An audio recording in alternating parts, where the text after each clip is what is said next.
Hello students. आज हम लोग पढ़ने जा रहे हैं वॉइड्स। वॉइड्स का मतलब ऐसे तो होता है खाली स्थान। सिंपली इसको वैकेंट स्पेस भी कह सकते हैं। वॉइड और वॉइड का प्रकार पढ़ने से पहले हम लोग प्रीवियस वीडियो में जो पढ़े थे उसके बारे में पहले सुनते हैं। प्रीवियस वीडियो में हम लोगों ने पढ़ा था पैकिंग इन क्रिस्टल लेटिस, और भी सिंपल लैंग्वेज से कहा जाए तो एटम्स, मॉलिक्यूल्स और आयंस, जिसको हम लोग कंस्टिट्यूएंट पार्टिकल्स कहते हैं, उसके अरेंजमेंट के कारण जो क्रिस्टल लेटिस बनता है उसके बारे में पढ़े हुए थे। जो कि हम लोग तीन तरह से कंस्टिट्यूएंट पार्टिकल्स को अरेंज करते थे। पहला था वन डायमेंशनल में, दूसरा था टू डायमेंशनल में, और तीसरा प्रकार था three dimensional arrangement of atoms, molecules और आयंस या तो constituent particles in crystal lettuce में। तो जो तीसरा टाइप था थ्री डायमेंशनल में, उसमें एक प्रकार था hexagonal close packing. Hexagonal close packing of atoms, molecules और आयंस इन किस में, तो क्रिस्टल लेटिस में। उसमें हम लोग देखे थे कि एक वॉइड क्रिएट हो रहा था। किसके कारण? तो जब एटम्स को अरेंज कर रहे थे उसके कारण। और वह जो वॉइड है, चूंकि क्रिएट हो रहा था चार एटम्स के कारण, इसलिए उसका वहाँ पर नाम दिया गया था टेट्राहेड्रल वॉइड। तो जो भी प्रीवियस वीडियो नहीं देखे हैं उस वीडियो को ज़रूर से ज़रूर देख लें, ताकि यह वीडियो को देखकर और आसानी से समझ सकें। फिर भी बताते हैं कि किस तरह से चार एटम्स आपस में मिलते थे और उसके कारण जो खाली स्थान क्रिएट होता था उसको हम लोग टेट्राहेड्रल वॉइड कहते थे। देखते हैं डायग्राम के द्वारा। कुछ इस तरह से, चूंकि एटम्स स्फेरिकल होता है, आपको सोच रहा होगा कि स्फेरिकल कैसे होता है। तो चूंकि यह कहा गया है डाल्टन के द्वारा, तो उसी को हम लोग मान के चलते हैं कि ऑल एटम्स आर स्फेरिकल। अब बोले चार एटम को मिलाना है, दो एटम को मिलाएं, दोनों स्फेरिकल है। तीसरा एटम को मिलाएं, तीसरा बस स्फेरिकल है। अब तीन स्फेरिकल एटम मिलेगा तो बीच में एक वॉइड क्रिएट होगा। अब यह वॉइड तो क्रिएट होगा, लेकिन ऊपर से भी यह वॉइड दिखेगा और नीचे से भी दिखेगा। लेकिन अगर यह वॉइड को ऊपर से हम लोग ढक दें या तो नीचे से ढक दें और एक एटम के द्वारा, तो अब जो टोटल नंबर ऑफ एटम्स कितना हो गया? चार। लेकिन वॉइड अब दिखेगा सिर्फ एक डायरेक्शन से। या तो तुम ऊपर से देखोगे जब चौथा आइटम नीचे रहेगा तब शो करेगा, या तो चौथा आइटम को तुम ऊपर रखोगे तो वॉइड नीचे दिखेगा। तो यह जो चार आइटम के कारण जो बीच का यह वॉइड जो क्रिएट हुआ, इस वॉइड को, यहाँ पर जो वॉइड क्रिएट हो रहा है, इस वॉइड को हम लोग कहते हैं tetrahedral void. Tetrahedral void, tetrahedral void. इसी तरह से थ्री डायमेंशनल पैकिंग में हम लोग और एक टाइप था क्यूबिक क्लोज पैकिंग।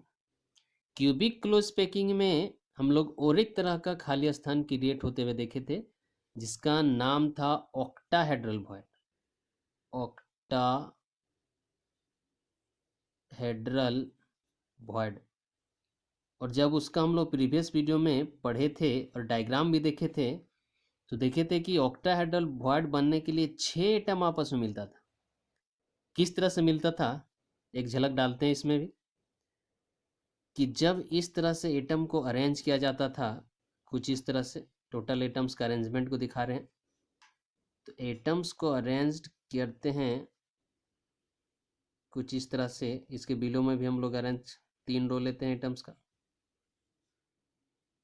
अब अभी कुछ देर पहले बताएं कि जब चार एटम मिलता है तो टेट्राहेड्रल वॉइड क्रिएट होता है। अब यहाँ पर देखें, 1 2 3, 3 एटम के मिलने से यहाँ पर वॉइड क्रिएट होगा। इसके नीचे एक एटम को रख देंगे तो वॉइड अब सिर्फ ऊपर से दिखेगा। 4 एटम हो गया। अब 4 एटम के कारण वॉइड का नाम क्या होता है? Tetrahedral void. यहाँ पर टेट्राहेड्रल बना।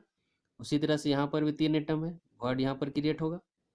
इसके ऊपर या बिलो में एक एटम रखेंगे तो फिर से इसका नाम टेट्राहेड्रल वॉइड हो जाएगा। इसी तरह से आगे भी जब जब 3 एटम के ऊपर एक एटम रखा जाएगा तो एक टेट्राहेड्रल वॉइड क्रिएट होगा। अब अगर ध्यान से देखोगे तो जब दो ठो टेट्राहेड्रल वॉइड क्रिएट होता है तो उसके बीच में देखोगे यहाँ पर भी एक वॉइड क्रिएट हो रहा है, और इस वॉइड को जब एक एटम से ऊपर से ढक दिया जाता है तो अब यह जो वॉइड होगा, अगर इस एटम को नीचे से ढका है तो ऊपर से यह वॉइड नजर आएगा, अगर इस एटम को ऊपर से ढका जाए तो नीचे से यह वॉइड नजर आएगा, और इसी वॉइड को कहा जाता है ऑक्टाहेड्रल वॉइड। इसी वॉइड को कहा जाता है ऑक्टाहेड्रल वॉइड। अब सोच रहा होगा कोई कि इसमें 6 एटम है क्या सर, तो देखते हैं 6 एटम है कि नहीं। यह जो वॉइड क्रिएट हुआ है कितना एटम को टच कर रहा है, एक, एक 2, एक 3, एक 4, एक 5 और एक 6 एटम। इसलिए बोले थे कि 6 एटम के मिलने से क्रिएट होता है ऑक्टाहेड्रल वॉइड, 4 एटम के मिलने से क्रिएट होता है टेट्राहेड्रल वॉइड। अब कोई सोच रहा हो कि 3 एटम के मिलने से भी तो वॉइड क्रिएट हो रहा है। हाँ, 3 एटम के मिलने से भी वॉइड क्रिएट हो रहा है, लेकिन इस जब 3 एटम के मिलने से वॉइड क्रिएट होता है तो उसको टेट्राहेड्रल वॉइड ना बोलकर उसका नाम होता है ट्राइगोनल वॉइड। Trigonal void. इसी तरह से कोई सोच रहा हो कि 5 एटम को भी मिला सकते थे। हाँ, 5 एटम को मिलने से भी जो वॉइड क्रिएट होता है उसको हम लोग पेंटागोनल वॉइड कहते हैं।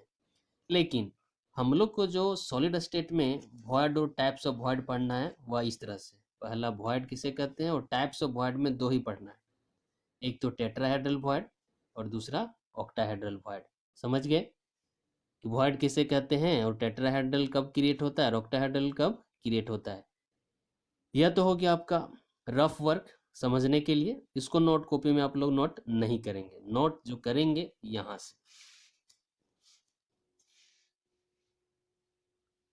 वॉइड का डिफिनेशन क्या लिखेंगे हम लोग कि द वैकेंट स्पेस, खाली जगह, इन ए क्रिस्टल लेटिस, एक क्रिस्टल लेटिस का खाली जगह, विच इज सराउंडेड, जो घिरा हुआ रहता है, बाय स्फेयर्स, यहाँ पर स्फेयर किसको इंडिकेट कर रहा है, कंस्टिट्यूएंट पार्टिकल्स को, और लेटिस पॉइंट, लेटिस पॉइंट को भी हम लोग कंस्टिट्यूएंट पार्टिकल्स ही कहते हैं, इज कॉल्ड वॉइड्स।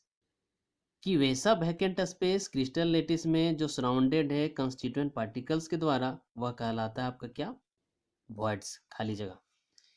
यह क्रिस्टल लेटिस में हम लोग 2 तरह का वॉइड देखे थे क्रिएट होते हुए, तो यहाँ पर लिखा हुआ है कि there are 2 types of void in HCP, hexagonal close packing and cubic close packing. अभी बोले थे हम लोग को 2 तरह का पढ़ना है, और दोनों क्रिएट कहाँ होता है, हेक्सागोनल क्लोज पैकिंग में या तो क्यूबिक क्लोज पैकिंग। और दोनों का नाम क्या है, तो पहला का नाम है टेट्राहेड्रल वॉइड्स, दूसरा का नाम है ऑक्टाहेड्रल वॉइड्स। पहला को देखते हैं, टेट्राहेड्रल वॉइड्स कि द वैकेंट स्पेस, वैसा खाली जगह, विच इज सराउंडेड बाय, जो घिरा हुआ रहता है, बाय कितना एटम, 4 एटम, 4 स्फेयर्स के द्वारा, is called tetrahedral void. 4 atom के मिलने से जो वॉइड बनता है, या तो वह खाली जगह जो 4 एटम के घिरे होने से दिखता है वह वॉइड कहलाता है टेट्राहेड्रल वॉइड, जैसा कि यहाँ पर दिखाया गया है। 1 एटम, 2 एटम, 3 एटम और ऊपर से 1 एटम, तो वॉइड दिखेगा नीचे से, वह वॉइड कहलाएगा टेट्राहेड्रल वॉइड। दूसरा है octahedral void, the vacant space, खाली जगह, which is surrounded by 6 sphere, sphere फिर से इंडिकेट कर रहे हैं यहाँ पर कंस्टिट्यूएंट पार्टिकल्स को, तो वैसा खाली जगह जो घिरा हुआ रहता है 6 गो एटम से, मोलिक्यूल से, आयन से, कंस्टिट्यूएंट पार्टिकल से, या तो सिंपल स्फीयर से, इज कॉल्ड कहलाता है ऑक्टाहेड्रल वॉइड। इसका डायग्राम देखते हैं हम लोग। इसका डायग्राम में देखोगे तो 6 एटम नजर आ रहा होगा, 1, 2, 3, 4, 5 और एक 6, और बीच में जो वॉइड क्रिएट हुआ है कहलाएगा आपका ऑक्टाहेड्रल वॉइड। उसके बाद कभी कभी दोनों के बीच में रिलेशन पूछ देता है कि relation between tetrahedral voids and octahedral voids, 1 number के क्वेश्चन के लिए कि the number of octahedral void is equal to what number of tetrahedral voids. तो देखते हैं इसका relation between tetrahedral and octahedral voids. अगर हम लोग सपोज करें, मानते हैं कि कैपिटल N इंडिकेट कर रहा हो नंबर ऑफ वॉइड्स, कहाँ पर इंडिकेट करेगा, क्रिस्टल लेटिस में, देन तब जो नंबर ऑफ ऑक्टाहेड्रल वॉइड्स अगर n होता है तो number of tetrahedral voids 2n होता है। कहने का मतलब क्या हुआ कि एक क्रिस्टल लेटिस में अगर एक ऑक्टाहेड्रल वॉइड है तो टेट्राहेड्रल वॉइड हमेशा ऑक्टाहेड्रल का दुगुना होगा। अब सोच रहे होंगे कि यह तो हम लोग नहीं देखे, देखते फिर से डायग्राम में तो समझ में आ जाएगा कि कैसे दोगुना होता है। अभी जो कुछ देर पहले हम लोग रफ में समझे हुए थे। यहाँ पर देखो, एक टेट्राहेड्रल वॉइड यहाँ पर था और एक टेट्राहेड्रल वॉइड यहाँ पर था, और दो टेट्राहेड्रल के मिलने से जो है सो यहाँ पर एक ऑक्टाहेड्रल वॉइड क्रिएट हुआ था। वही तो लिखा है गया फॉर्मूला में कि अगर एक ऑक्टाहेड्रल वॉइड क्रिएट होता है तो उसको क्रिएट होने के लिए कितना टेट्राहेड्रल क्रिएट होना पड़ेगा? दो टेट्राहेड्रल वॉइड क्रिएट होना पड़ेगा। इसलिए यहाँ पर रिलेशन में कुछ इस तरह से दिखाया गया है कि अगर ऑक्टाहेड्रल वॉइड n होता है तो टेट्राहेड्रल वॉइड 2n होगा। इसलिए इसको हम लोग फॉर्मूला में इस तरह से लिख सकते हैं कि number of octahedral void is equal to number of tetrahedral voids का कितना? आधा होगा। और में इसको लिख सकते हैं कि नंबर ऑफ टेट्राहेड्रल वॉइड जो है is equal to 2 into number of octahedral void. Octahedral void का दोगुना होगा टेट्राहेड्रल वॉइड, या तो number of octahedral void tetrahedral का आधा होगा। यह था आपका void and types of void.